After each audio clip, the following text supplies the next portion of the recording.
Assalamualaikum warahmatullahi wabarakatuh. Saya Sri Maya Desiani dengan NIM D1D12239 dengan mata kuliah Wawasan Ilmu Farmasi. Saya di sini akan memaparkan materi ketiga saya, yaitu Retail Farmasi and Business Farmasi. Retail Farmasi. Dalam industri farmasi, peritel dapat dikategorikan ke dalam apotik, toko obat, dan apotik-apotik modern. Sebagai sistem warisan zaman kolonial Belanda, aktivitas retail farmasi dimulai sekitar tahun 1930-an dan konsep apotik dan toko obat kemudian diatur secara tersendiri.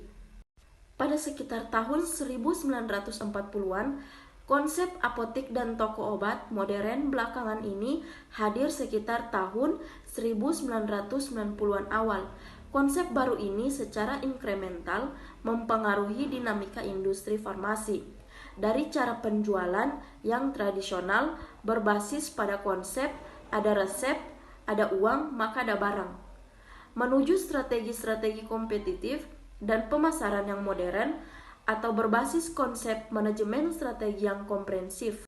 Retail atau eceran merupakan istilah yang menggambarkan suatu toko obat atau perusahaan yang memasarkan produk, di mana produk yang dijual ditunjukkan langsung pada konsumen akhir. Fungsi dari retail farmasi yang pertama, memudahkan konsumen dalam mendapatkan barang dan jasa. Yang kedua, menguntungkan produsen dan grosir. Dan yang ketiga, berperan dalam mempromosikan secara langsung. Selanjutnya, apotik dan toko obat. Apotik dikenal sebagai tempat di mana suatu layanan terhadap sejumlah besar produk farmasi dijual, baik yang siap pakai maupun yang racikan. Apotik secara ketat diatur dan diawasi berdasarkan undang-undang bidang kesehatan, seperti bahwa apotik harus dijalankan dan diawasi oleh seorang apoteker, sebagaimana dalam nomor 25/1980 dan Undang-Undang nomor 23/1992.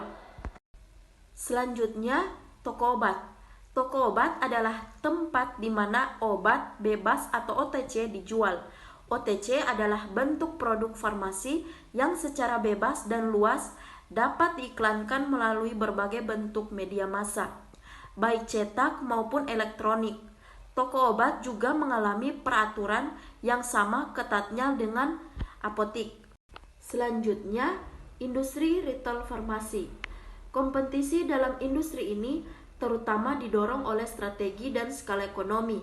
Akhir-akhir ini memasuki pasar industri retail farmasi Indonesia, membawa konsep-konsep baru dalam bisnis retail produk farmasi. Paling tidak terdapat 4 landasan untuk meningkatkan keunggulan kompetitif para retail produk farmasi, yaitu yang pertama, pricing strategi, yang kedua, quality of service, yang ketiga, product range strategi, yang keempat, site strategi. Terima kasih. Itulah pemaparan dari materi Retail Farmasi and Business Farmasi. Sekian dari saya. Wassalamualaikum warahmatullahi wabarakatuh.